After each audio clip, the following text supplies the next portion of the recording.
Hello and welcome to 10-Minute Elections.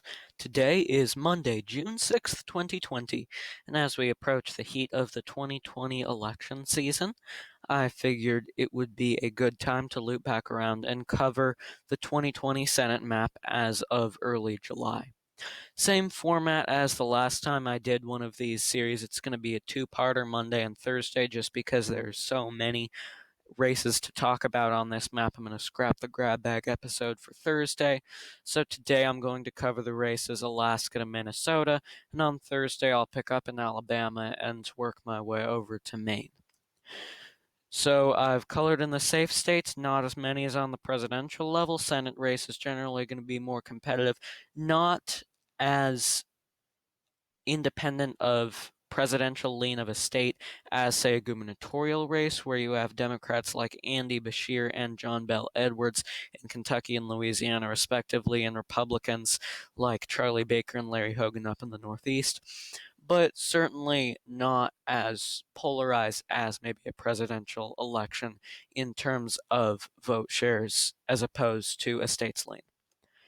So let's go ahead and start in the safe Republican state on the presidential level of Alaska. This is not rated as a safe state, but this really falls into the same category as a state like South Carolina on the presidential level. Democrats' path to the majority doesn't really run through Alaska, and if Al Gross is actually winning in Alaska, he would presumably caucus with the Democrats. Democrats are also probably winning races in states like Alabama as well. So Dan Sullivan should win re-election. He narrowly defeated the Democratic incumbent in 2014, but Al Gross is a serious challenger, mostly due to his heavy campaigning on healthcare. Very important issue to a lot of Alaskans. I think if Al Gross is genuinely able to run a resonant campaign as indicated, then this race could close up. But as of right now, I don't think Dan Sullivan will win by a 15-point margin, but I think I'm certainly comfortable classifying this as a likely. Now, the state of Colorado, Republican incumbent, but Colorado is not a red state. It's not even a purple state. Colorado's a blue state. It's a likely it's going to be safe by 2024. The Senate race will probably be closer just because of the Republican incumbent, but I don't really hesitate to rate this one as a likely Democratic at this point. 5-point margin, John Hickenlooper being very popular, and I've already covered the race in Arizona extensively in my State of the Day, and nothing's really changed since then. So if you want a much more in-depth analysis of this race, I highly suggest you check out that Arizona State of the Day video. One more safe state I forgot to mark, and it is the state of New Mexico. So let's go ahead and move up to Montana. We have Republican incumbent Steve Daines facing Democratic incumbent governor, who will be term limited come the November election, Steve Bullock. So it'll be the battle of the Steves up there. Last time I classified the race as a tilt Republican, but I think when we talk about Democratic and Republican paths to the Senate majority, 50 or 51 seats, depending on the vice president's party, I think at this point it's a fair assumption that the Democrats really do want to win Montana. They're going to be very invested in winning Montana. And I think at this point, with Steve Daines' unpopularity and Steve Bullock especially receiving high marks for his handling of the coronavirus pandemic in his state, I'm going to rate this race as a toss-up for now. I know some polls have been showing Bullock leading, although a few also have Daines with a 1 or 2 point advantage. A lot of folks have been rating this one as a tilt Democratic. I'm not quite ready to go there yet, but I don't think there's much of a Republican advantage here. Certainly not one sufficient to um, allow this to be rated as a Republican advantage on the map.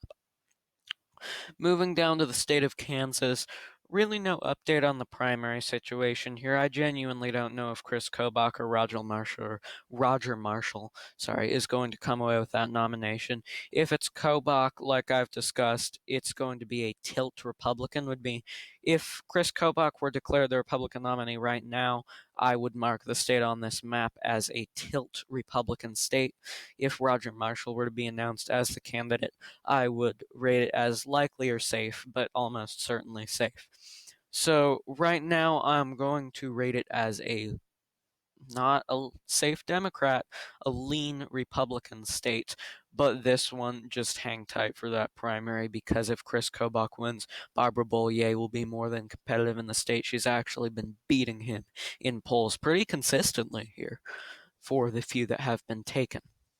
Three more states. Let's go over the state of Texas. MJ Heger, the DSCC endorsed candidate, is locked in a primary of her own against Democratic Black State Senator Royce West. So, in this state, John Cornyn is not unpopular. He's not all that popular. He's a bit like Gary Peters in Michigan, although Gary Peters' numbers are better.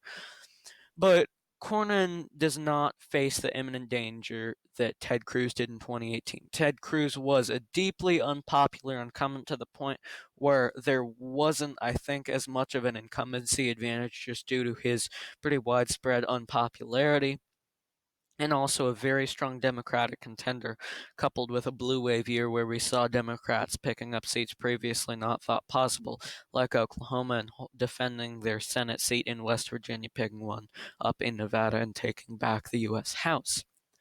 So ultimately, I have Texas rated as a lean Republican on the presidential level, but I don't think this race will be that close. If MJ Heger's winning in Texas, Doug Jones is probably winning in Alabama. Teresa Greenfield is winning in Iowa, although I'll get to that one. And Jamie Harrison might even be winning in South Carolina. Actually, I take that back. I think MJ Heger wins before Jamie Harrison wins. This one is going to be a likely Republican. All right, two more races, 3 more minutes. First one is Minnesota. Let's just get this one out of the way. I have Minnesota rated as a likely previously lean Democratic on the presidential level. I think Donald Trump is the type of Republican that would win in Minnesota just because of not to the extent of maybe Wisconsin or Michigan, but the white working class and a lot of the rural population there that's helping the state become a little bit more purple than it is right now. Right now, Minnesota is still a blue state, but it may not be in, 4 years, certainly not in 8 years. So the Senate race here, I don't really see being competitive. Republicans are going to be winning in Michigan, and I think that they would win in Minnesota about the same time they win in New Hampshire. Maybe they win in Minnesota a bit sooner, but either way, this one's a likely, and I suspect that this will hover around a 9-point margin. One more race to discuss now, and it's a big one. It's Joni Ernst versus Teresa Greenfield in the previously thought red state of Iowa. So JHK actually projects Joe Biden to win the state of Iowa on the presidential level. The polls have actually been showing Joe Biden with a lead in the not even purple, but red state of Iowa.